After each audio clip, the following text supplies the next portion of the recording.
Good evening, everyone. It's really nice to be back. Yes. I don't know how long it's been. I don't want to remember how long it's been, but Maurice knows how long it's been because Maurice was here last time. No math, sorry, no math allowed today. But he had the honor to be our last speaker live at the podium. We had amazing speakers since then, and we're really glad to be doing this in person and online. So we're live streaming, so for folks watching on live stream, hi. We'll be doing this more often, this kind of hybrid model. So welcome to today's talk. I'm really excited to introduce today's speaker and also give you some notes about what we have coming up. So welcome to the Herb Lubalin lecture series, part of TypeCulture. It's part of the curriculum here at TypeCulture. My name is Alexander. I'm one of the instructors in the program. The lecture tonight is sponsored, the recording of the lecture is sponsored by TypeCulture, so we're super grateful for them for allowing us to record these and to continue adding to this amazing archive of lectures that we've had. Please check them out if you haven't. We have, I think, 7 years worth of lectures on there. So if you need to know where they live, coopertype.org, find any past lecture in the list, click on the lecture, the link, the video to that lecture is embedded into the talk, or you can just go to the Vimeo channel thing, whatever they call. It has all of the lectures in there as well, grouped by Lubalin lectures, and we also have all of the typographics lectures in there. So we're still in typographics officially, so this lecture is still part of the festival. So we have two wonderful lectures that open and close the conference and the festival. So everything is on there. 2 more talks that we have coming up in the summer. July 11th, this is going to be all online. Maria Zucker is going to give a talk on responsive type. Should be super interesting, so check that out. And the following lecture that will close out the summer for us will be on July 25th here in person, again, and on live stream. Diego Weitzman and Gary Munch are going to be here talking about type is alive. So it's this super interesting talk about lettering, inscriptional lettering, so don't miss that. You can register for that at the same place where the videos live. coopertype.org/lectures. That will take you to the past recordings, and you can see what's coming up. So, without further ado, I would love to introduce today's speaker, Marta Bernstein. I've had the pleasure of knowing Marta for a few years now. A few years. We've had the fortune to meet in Italy. We've also met many times here. She's a fantastic researcher, fantastic designer, so really glad that she can be here in person to give this talk. Echo, beautiful. Let's ignore that. Marta Bernstein is a designer, researcher, teacher, and co-founder of the digital type Foundry cast. Type and typography are her true passions and the common thread of all her projects.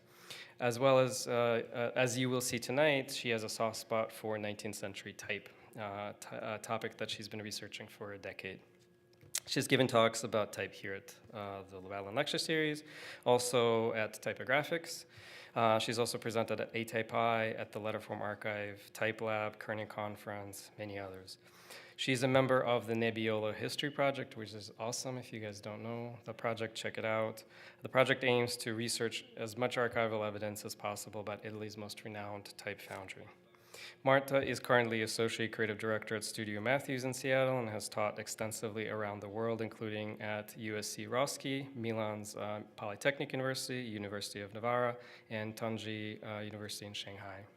Marta holds degrees in graphic design from Milan's Polytechnic and has a master's in typeface design from the Royal Academy of Arts in The Hague. Please welcome Marta.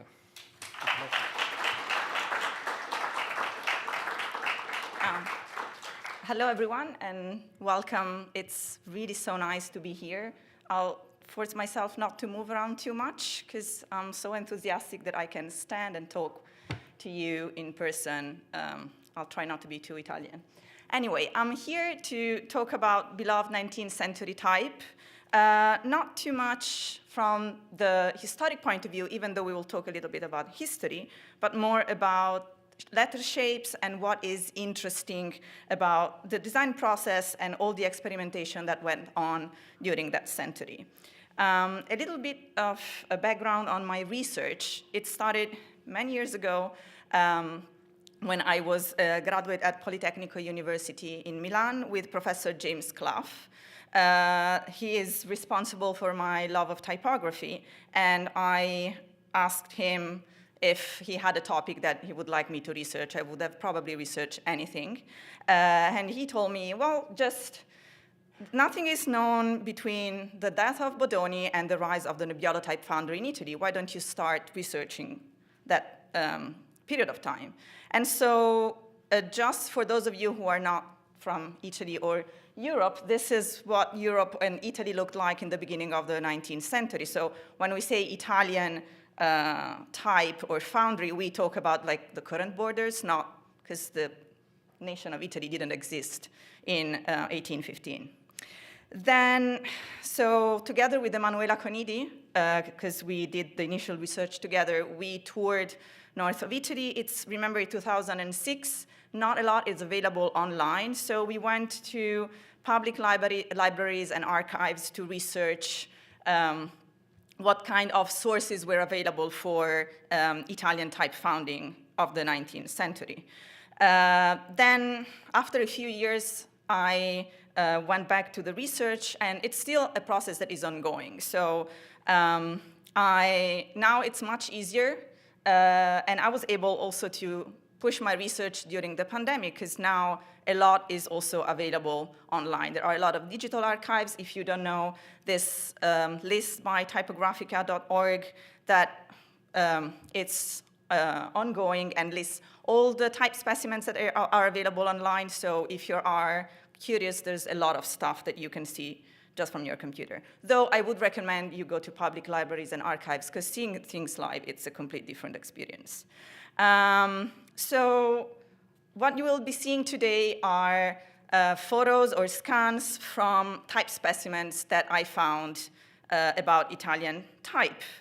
Specimens are of two kinds generally. Either printed by type foundries, because they wanted to show their catalog for the printers that would acquire their typefaces, but also the printers themselves printed specimens to show the catalog to their clients. They're both interesting for different reasons. Usually, the ones from the type foundries are better printed, and the type is better, but it's also interesting to see the ones from printers, because they would acquire typefaces from different foundries and create a collection. So to see what was the taste of the time, that is interesting. The downside is that type specimens were, and still are, working tools. So especially in the past, those were not precious objects. They were printed to be useful for a span of time, then a new edition was printed, the old one was tossed. So not that many, sadly, survive, and not many are accessible. Another important part of my research is reading magazines from that period of time dedicated to typographers, printers. It's interesting because there were articles like nowadays, like commenting what was going on also abroad. So that was a way for Italian typographers to get to know what was happening abroad, but also a lot of advertisement from type foundries. And this is just an example here. It's one detail of the most famous one in Italy that's called Arte della Stampa. That means the art of print. That was issued from 1869 to 1911, so many decades. And it's a fantastic resource. And you can see here that there are like one from Comoretti, another type foundry that's called Redelli, another one that's called Alessandri, another one here. And just by looking at the advertisement, we can gather some information. Like Comoretti had a gold medal at the exhibition in Buenos Aires in 1886. So that's interesting. It tells us that probably that foundry was big abroad. Also, Buenos Aires in Argentina, a lot of Italian immigrants there. and then another medal at the exhibition in London in 1888, so it was probably a good foundry. Other information, for instance, that this is the new name of another foundry that had an older name. So it's a good way to gather information about the history, and also, because this was printed in 1889, those foundries were active back then. So my research in trying to gather information, also not just specimens, but also magazines. Saturday, on my way home after typographics, I read this tweet from Dan Reynolds, and I thought, first, that it's very true. Second, that I never show this part in my slides, and I thought to have, this is my Airtable database, where it's a lot of information about all the type foundries, all the specimens, it's super useful to cross-reference better than just a spreadsheet, but he's very right, a lot of work is spreadsheet, though I'm not going to show you more than one tonight. As was mentioned, I'm part of Nebialo History Project. That is where most of my research will go into. We are a collective of researchers trying to gather as much evidence as possible about Nebialo. That is the most famous and largest Italian type foundry. So if you're curious to know more, we gave a lecture a year ago here. Well, not technically here, because we were home. But you can find it online on the same address that was mentioned before. So let's talk about type. Why is the 19th century interesting for type designers? What can we learn? This was the question at the beginning of the talk. So, of course, some of you already know the answer. It was a century where people making type went crazy with creativity. It could be judged with today's eyes, could be good or bad. A lot of what was created is not, I would say, contemporary to our taste, though what I'll try to do tonight is to let you look at those letter shapes, at those experimentation, not from the taste point of view, but from the creation and the approach to designing letters that they had. And you probably know about this painting. It's one of type people favorite, because of course it's like big letters. Who doesn't love something like that? But it's also very accurate, besides maybe having posters a bit too bigger than in reality, but is showing what was the biggest revolution in the 19th century. That was the creation of new letter shapes. Because if we go back a little, and this is a famous specimen from William Caslon from 1734, this was how a specimen looked like. One design in different sizes, a matching italic, and other scripts beside Latin. That was it. There's no bold, there's no decorative type, there's no alternative. This was it. Because mostly back then, what was printed were books, and you didn't need a crazy hierarchy in typography. So first, decorated type are Rococo type from Fournier. These are from 1764.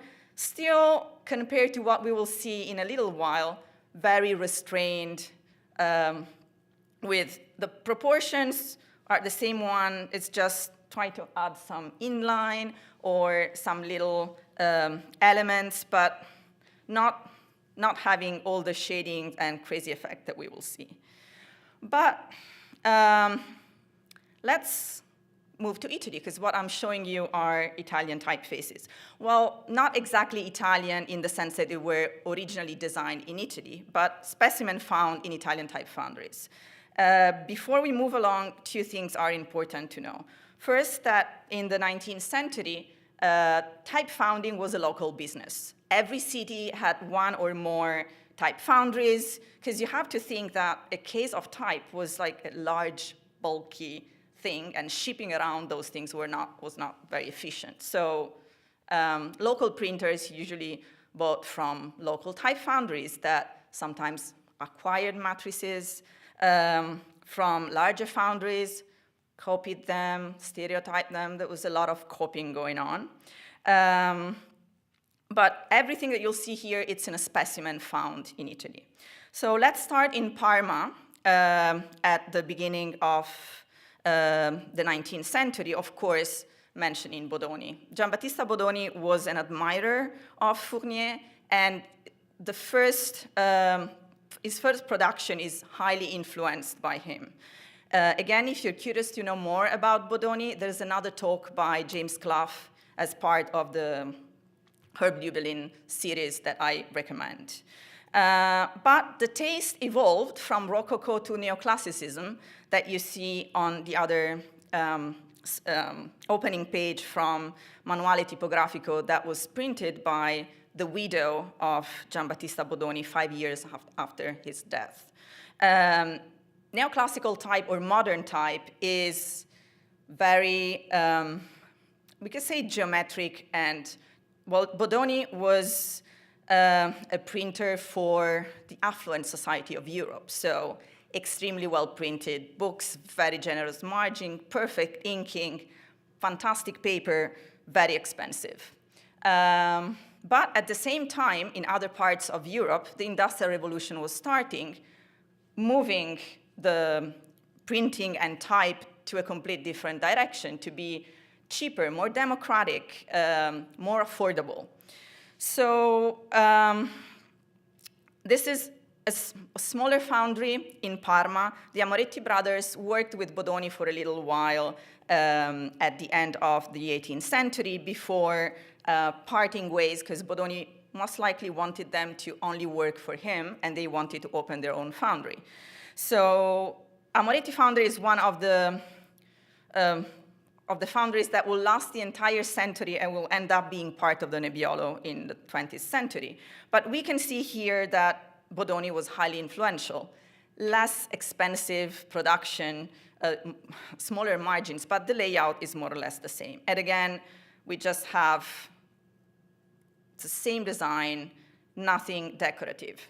And they stick with it. This is a specimen from 1830.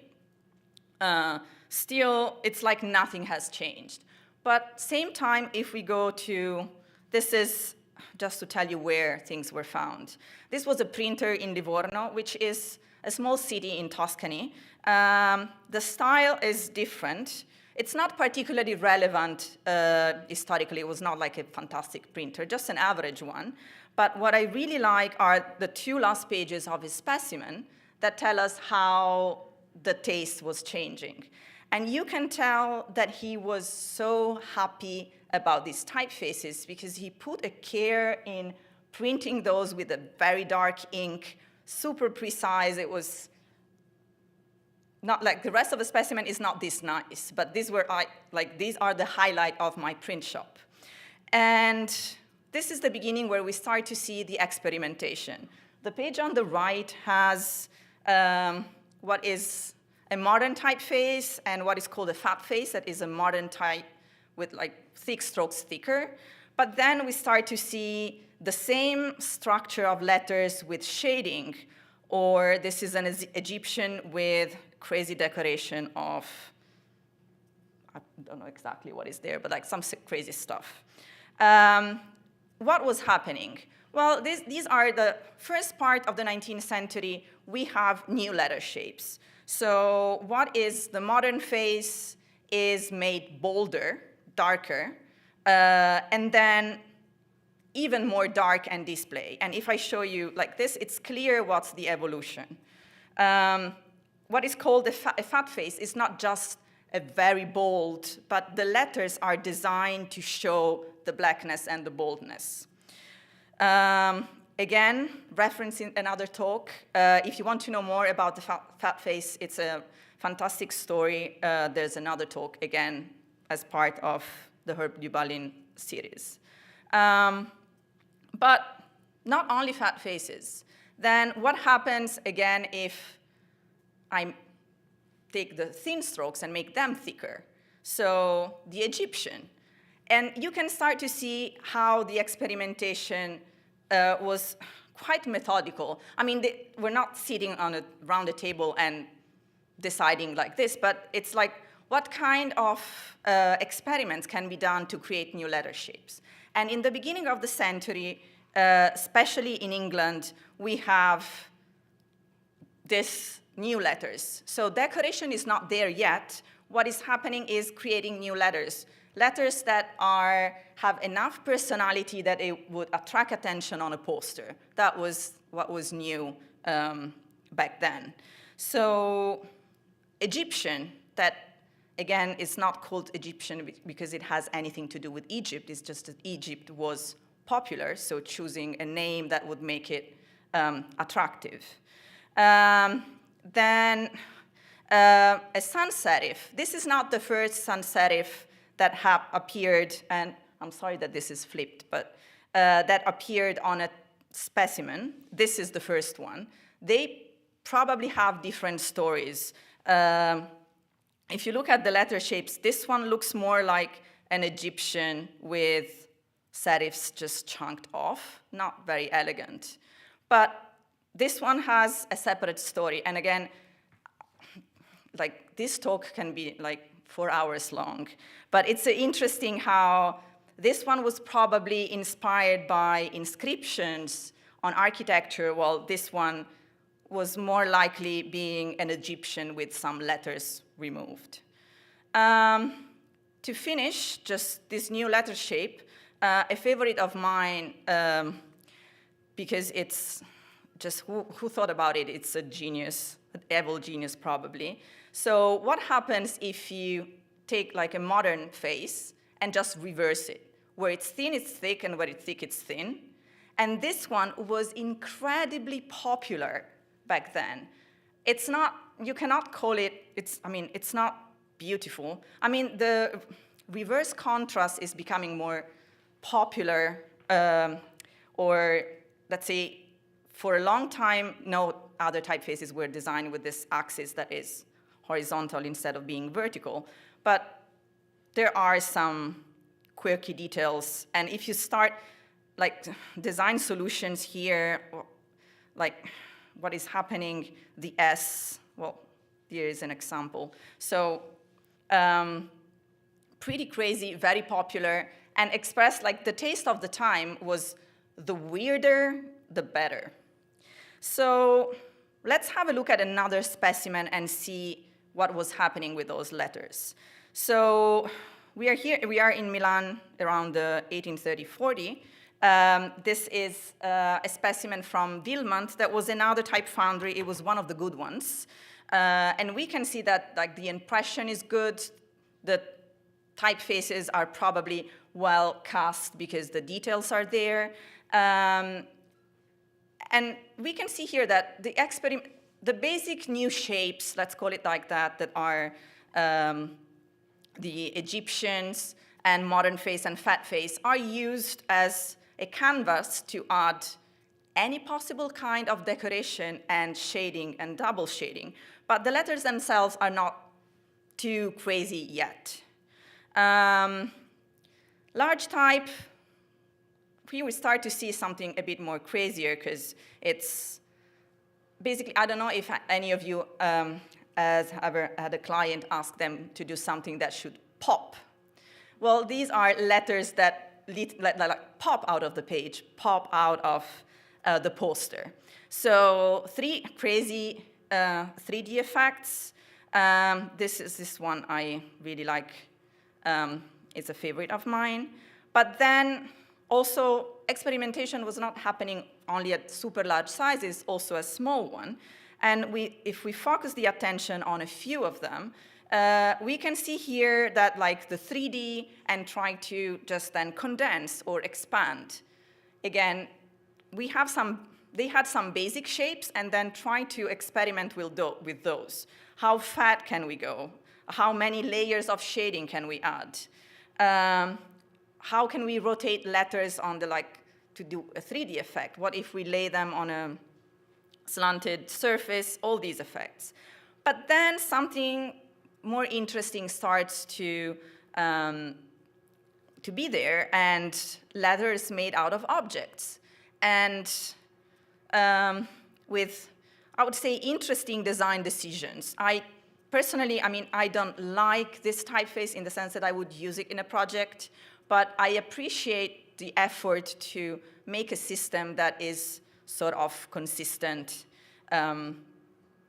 here. Or what if we slice the serifs in 2 or in 3? What if we just modify the central stem and add a bulge? What do you do with the O or with the T? This is probably an upside down N, but some other crazy examples. I'm not sure these belongs to the same size because one looks bigger than the other. But again, moving along to try to work around the basic skeleton and adding decoration. And the other thing that I find interesting, again, as a concept, not necessarily with the result, are textures. How do you integrate letters with textures? So sometimes it's very basic, so it's like designing serifs that are very long and thin, like kelp in the water, so that it just mimics the background, or adding some crazy dotted serifs here that create a texture themselves. And to me, even if the results are not beautiful for our contemporary taste, the concept is really interesting. And of course, it's the 19th century, so texture, let's go crazy with texture. Borders and decoration, let's design a facade on a specimen, because why not? But again, you can see here all the letters that we have, the letter shapes that we have seen so far. We have an Italian here, some shading effects. Moving on, type specimen, and these are 2 type specimen from printers. So from the east of Italy, so probably that was under the Austrian Empire, so probably a different source. Still, most of them are the same, and others are interesting. These are photos from 2006, so I'm sorry the resolution doesn't allow me to blow up them too much. But again, you see that the 2 that I showed you before are still here. So it's very difficult to understand, like, how those letters arrive to that specific printer or that specific foundry, but there's a taste of the time that is there. And here are some of my favorite ones, especially this one here. I appreciate the design choice of the S. This is not, if this is what you're doing with the serifs on the A and on the I, what do you do on the S? This is maybe not the best, but doesn't look that bad. Or some other, here, this is also to show you the difference between a good printer that had a very nicely printed specimen, also more nicely spaced, and an average printer that was just trying to cram as many alphabets as possible in one page, but still some interesting ones that, like this one that is like from above with the shading on water. It's just, I mean, why not? But, or like, this is an Italian, it's not exactly the same one, because if you compare them, the design choices are slightly different, but the concept is the same. So, lots of letters. Moving on to the century, and I think you can start to see how the evolution, also the experimentation is like, I have first new letter shapes, then adding decoration, that modifying the skeleton so that the letter shapes themselves are decorative, integrating texture, and the concept of texture is what is, to me, the most interesting on the second half of the 19th century. Type specimens start here to be a bit hard to date because type foundries and printers would keep older collection. So by the second half of the century, you would have typefaces from the beginning of the century and new ones all mixed together. This is Comoretti one. It's an important foundry in Milan that will become Urania and will become the biggest competitor of Nebialo. In the end, in 1908, they decided to merge and create Nebialo as the biggest Italian foundry. And here we can find, as I was telling you, everything from beginning to middle to the end, second half of the century, some very contemporary one. I think what is challenging to appreciate in a 19th century specimen is that you have to sort of block out all the noise and focus on each single one, which is not easy because the layout was designed to achieve exactly the opposite. But another favorite of mine here, talking about texture. And again, it's not something that I would necessarily use, but I think the concept here of creating a texture with letters, thin and with a bulge, with clear design solutions, like where do you put the diamond in the G? Well, you cannot put it, the same way you do in the O, because then the G would look too dark. So maybe there, and maybe just one but bigger. These are the things that I like looking at and I think are inspiring. Other examples, you can see how the texture and integrating letters with decoration is becoming more and more popular. Not necessarily done in a way that it's interesting for our taste, but again, I think there are a lot of inspiration here. Same, again, to give you a taste of the time, everything is mixed. So the point was also to show how broad the collection was, so not to be too super organized. Moving on to the end of the century, this is a specimen by Viper Type Foundry, and this was commented on Arte della Stampa, the magazine that I showed you in the beginning, saying that, according to them, that was the most beautiful and most nicely printed of everything they have seen coming out of an Italian foundry. And they were receiving specimens from foundries all over the world and magazines from the US, from France and England. So there were people that were used to good typography. And it is a fantastic, it's a huge one. Only two examples are existing that I know about. One is in this tiny public library in the mountains behind Genova.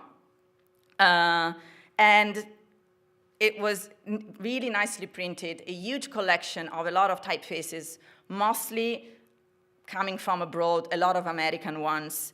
And I think here there are, on every page, again, the theme of texture. How do you create an interesting texture, like here or here? Other examples, sort of a weird reversed contrast, playing with elements. Some are more interesting than others, but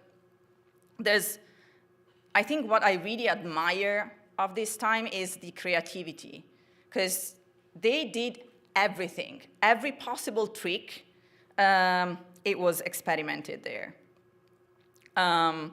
Just because for the ones in the room, you can enjoy like large type, large letters.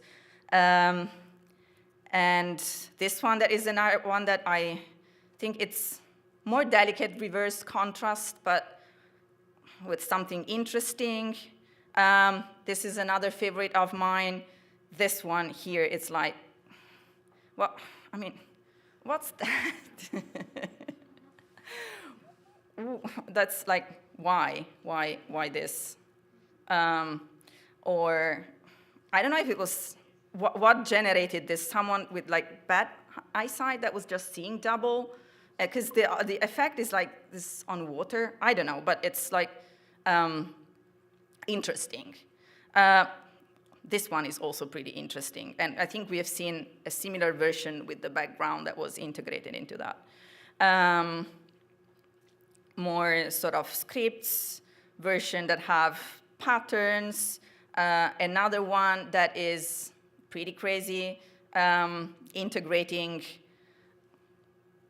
pattern and swashes. And what if, like, this fishtail serifs and bulge in the center with a sort of a diamond and slanted. Again, it's not beautiful to our contemporary eyes, but from the design point of view, it's quite interesting. And to finish, I could not mention Nebialo. Nebialo, that started in Turin in 1880, was a very big, became a big type foundry, and it was known in Italy for being the best one. And you can tell that they were buying matrices from the good foundries in Europe and in the US. They were famous in the beginning for their borders and decorative type, and oh my God, they went crazy with it. So it's just, these were specimen single sheets they would add to their magazine. They published a magazine called Archivio Tipografico to promote their typefaces. And that was a very efficient way, because this is a spread from the magazine, and then we find the same spread as part of a specimen. So they were collected and bind together. Borders. So this is a complete other topic, but just to tell you, that was the style of the time. And so you see why letters were trying to achieve the same thing. So that same level of decoration. Then, almost done, back to Milan, another average type foundry with, again, oh my God, my eyes bleed. There's a lot to look at here. And you can see what is contemporary, beginning of the century, all the different experimentation. Something interesting here, this one, again, it was not original, but it does stand out in the mix of the other pages. Different examples. And to finish with Urania, that we mentioned in the beginning, that was a good type foundry.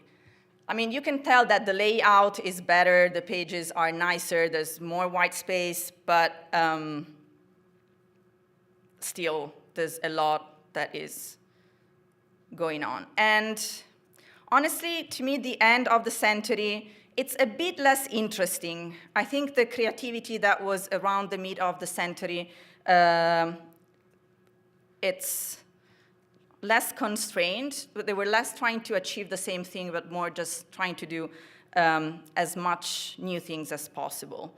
But this is another spread that I really like, because the top 4 could be designed in the 1980s, honestly, they're not necessarily from the early 20th century. So what about what happened after? There was a sort of a reaction to this overload of decoration that you probably are experiencing yourself right now, and the concept of revival, geometric type, and sans serif, trying to also clean up the layout and use more white space. But what can we learn from that century? And this is a very, sort of an infographic. I screenshotted, these are all the best fonts of the year from Typographica, put one after the other. Sadly, till 2019, because we're still waiting for the next ones. And I started to see, okay, how many typefaces with the reverse contrast were there? And we can see that it's becoming more popular, which means that not only that type designers like to design that more, but also that graphic designers want to use those typefaces, so more willing to use experimental typefaces. And just some of them, the probably the common ancestor is that crazy Italian that I showed, but even if the model is the same, the result can be interpreted in so many different ways. Then it's difficult to define what is innovative or experimental now, but how many typefaces are trying to create new letter shapes or in a way that is less expected, or creating a family in a way that is less just expanding the weights in a more traditional way? And we can see again that that is becoming more popular.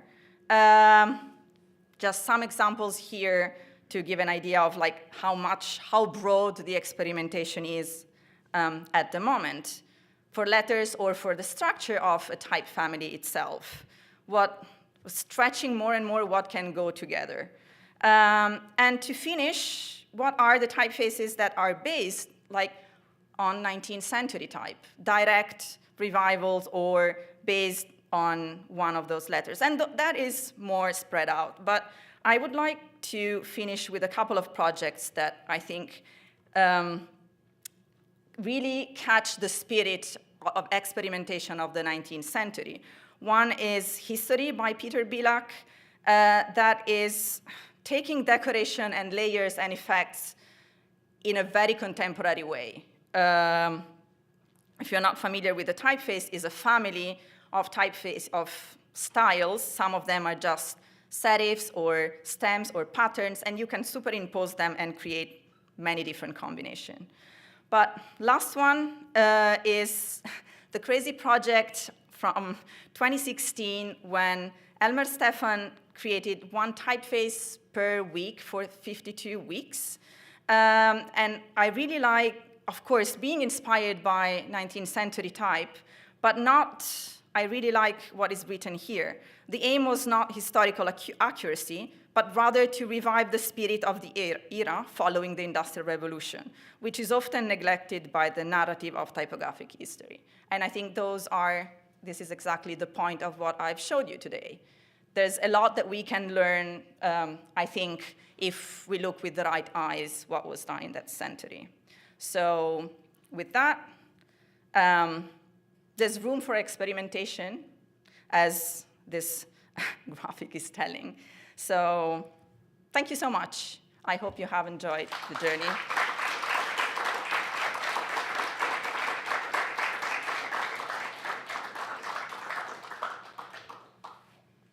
We'll do questions. I'll run around. Someone's spamming the live stream, so we might not have questions.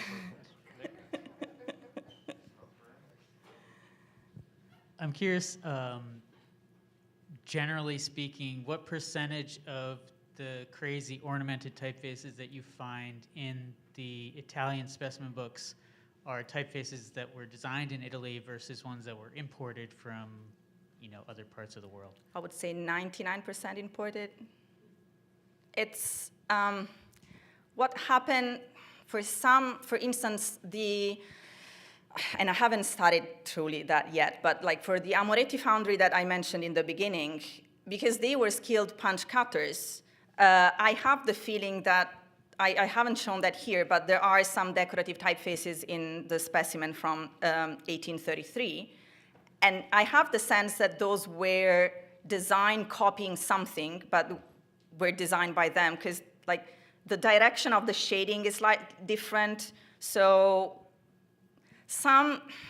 there was a couple of sort of famous punch cutters in Italy during that century, but they were mostly designing text typefaces and probably just, not doing something original, but just copying.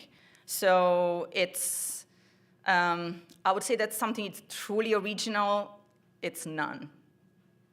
But it's many of the foundries, especially in the second half of the century, had punch cutters or people that were able to, a system to make type, not just casting it from matrices acquired abroad, but I don't think they were designing anything new. Probably with a few exceptions, but it's, it may be more soon.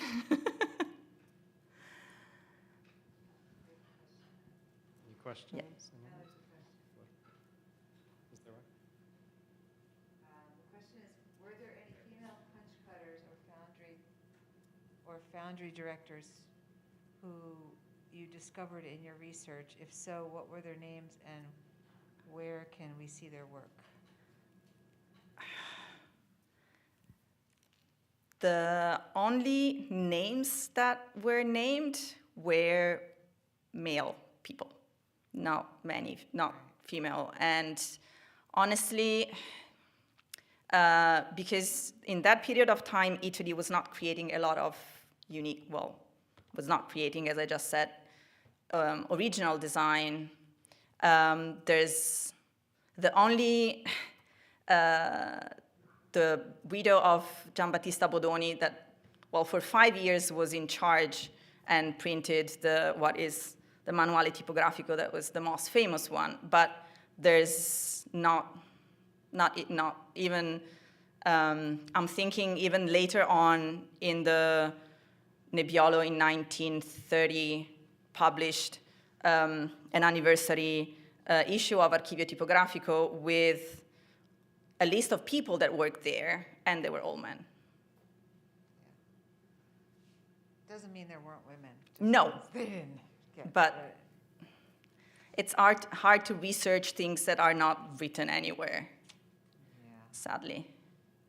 Another question, how much of the decorative, you showed so much of decorative type, and they're really intricate. How much of this phenomenon owes to improved casting or printing techniques or tools or paper making or ink making?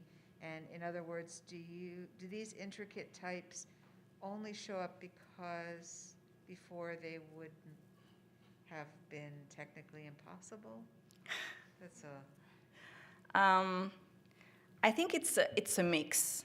For sure, technology got better, but also I think one thing that, the reason why I showed some of the specimen from average type foundries or printers, it's to show how badly those letters printed.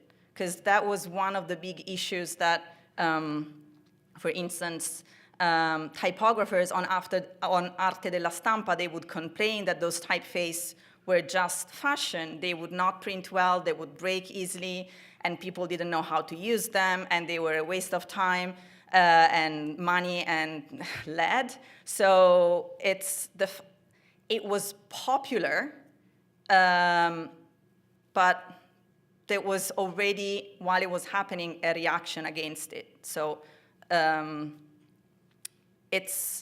don't know if that is exactly the answer, which technologically, yes, but not only, because we tend to see the beautiful examples nicely printed from the foundries and not like the crappy ones that were just printed and were not that nice, and showed the limit of the technology and the quality as well.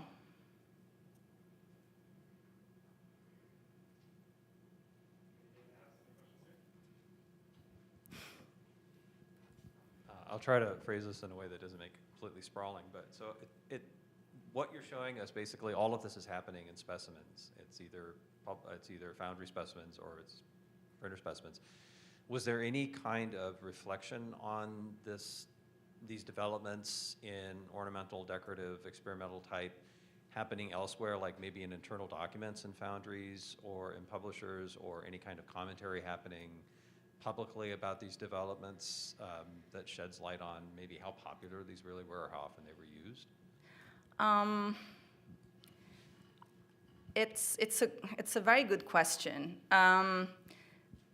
Part of it is interesting to see also what was advertised in the magazines, or generally looking at magazine, even not for printers, but like general magazine with advertisement, and you can see that those letters were popular for, again, any kind of advertisement on newspapers. Those are the things that I've researched so far, but also on like title pages and books. there posters for like theaters, and they were popular. And there were, especially in Italy, there were a few printers and typographers that were trying to hold the fort against this, in their word, saying that also people in, I don't know about other countries, but in Italy in that period of time, when you read articles like criticizing, they were not keeping like opinions for themselves. Like it's like very harsh critique and saying that like those typefaces make the page look like a stained shirt, or like, yeah, not mincing words. So the debate was happening back then. And there were what were considered like good publishers that would like use a style that was not that loud and noisy. But it's not that different from what is happening now, that we have something like some artifacts that are more decorative and loud, and at the same time there are more restrained layouts, and that was happening at the same time. Well, in Arte della Stampa, they were using decorative typefaces, just a few of them in a very restrained way, because that was the style at the time, but they were not going crazy with it.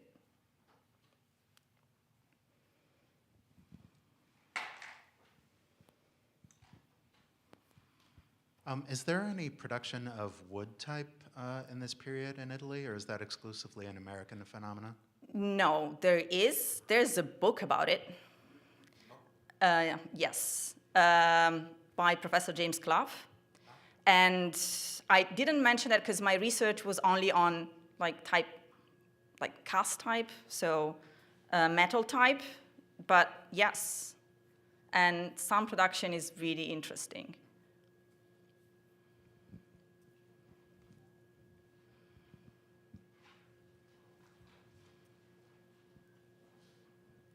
Hi, and I know James is also interested in painted lettering, and I'm wondering if you have seen any relationship between the type and what you see from the street in terms of photography of sign painting, etc.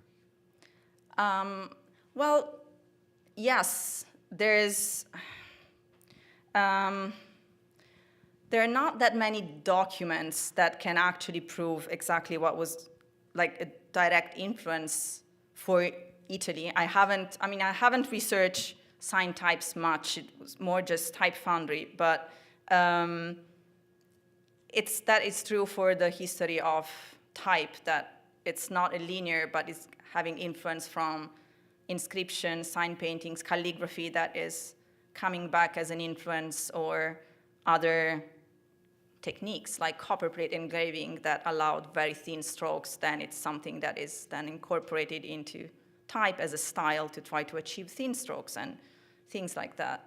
So, yes.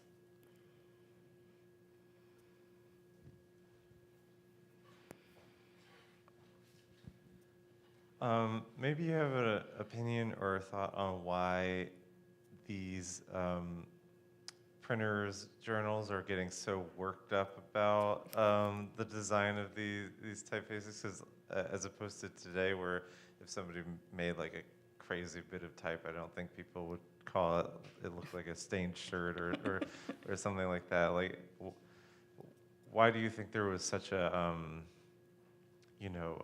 vigorous reaction to it in their community, and that they wanted to sort of like not see this thing happening?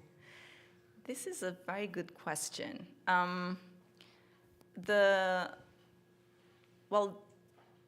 The reason that they would say is that people that use those typefaces didn't know how to use them. So part of the critique was they're just using too many. You're just printing them badly, and or you're mixing them. So there are some articles on like, if you really want to use these typefaces, then you should follow these rules here and show like some white space, don't mix more than 4 in the same page. It's like really, But I think it's maybe because they were not ready to see this big change, or in a way, I think like print has been very conservative for a very long time, and this happened compared in a very short amount of time. And saying, well, we are saying that this is not possible. Why are you doing that? We say no. Why do you keep on doing this? It was a bit of that. And also in Italy specifically, Bodoni was, for a short period of time, considered an example because of the quality, but then people were afraid of being associated with him because it was a printer for the affluent society. It was not printing affordable books. And the current, especially in Italy, publishers were trying to democratize books as much as possible because there was a process of unification of the country going on, and they wanted to create beautiful books for the Italians that would be affordable and not nicely designed for some rich person to just have it on display. So quoting Bodoni visually was being associated to something that was completely opposite to the goal of those people. So that is also another layer specifically for Italy, while Bodoni was like not considered for a very long time until the end of the century, where typographer appreciated the style and the beauty without, but not like his clients, basically. How, in terms of like the journals that you're finding, how accessible are they in Italy? Are they in many places, or are they like a little bit harder to find? Were they really well known for a long time, or is it like a new discovery? No, it's, I came across, I didn't know much about them. I came across by chance during the initial research, because now it's better, but in 2006, most public libraries had just a paper archive of everything before like 1880, 1860. So just we had to just go to a library and just, let's see what they have under typefaces. And you would go at the T and see if there's typeface and see if you find something, or like character or print, and just spend like 4 hours just looking through the archive to see if you find something. And this is how we found about the magazine, and especially Arte della Stampa. It was really well done. There's a ton of material there, not just the advertisement, but there were a few, not that many, honestly. And Archivio Tipografico was more known because of Nebialo, of course, but it's made by Foundry, so it's not really talking about everything else that is happening. So it's very, has just one point of view. While Arte della Stampa was independent, so it really tells what was happening. And I think that is the big difference. But there were others that were not as nicely done, or just for a few years, but they're not known in the 19th century. Is there anything in terms of the relationship to labor? I mean, that's a whole other topic, but do you know in terms of the unionization of work, because that's a lot of that is starting around too. Yes, and Arte della Stampa would have like a bulletin of all the strikes that were happening everywhere, and they would say, for instance, oh, the printers, the typographers are on strike in Vienna for 4 months, and there would be, yes, so there would be not only like how to set a page, but a lot of discussion on labor and unions, and yes. It's a good lecture topic or paper. Any questions? Yeah.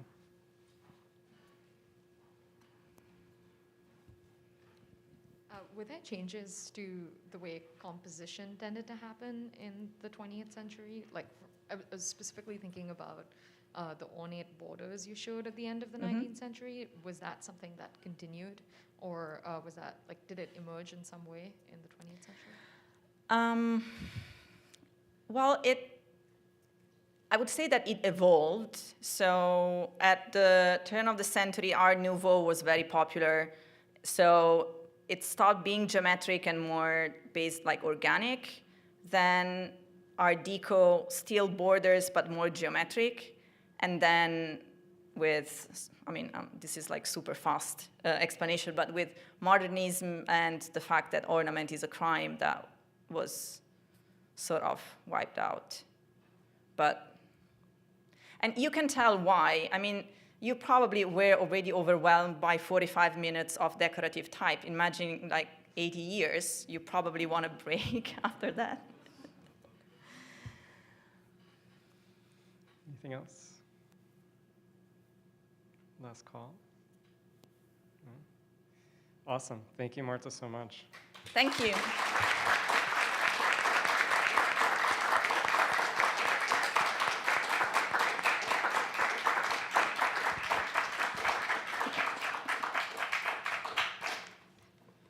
See you soon on 11th online or the 25th here.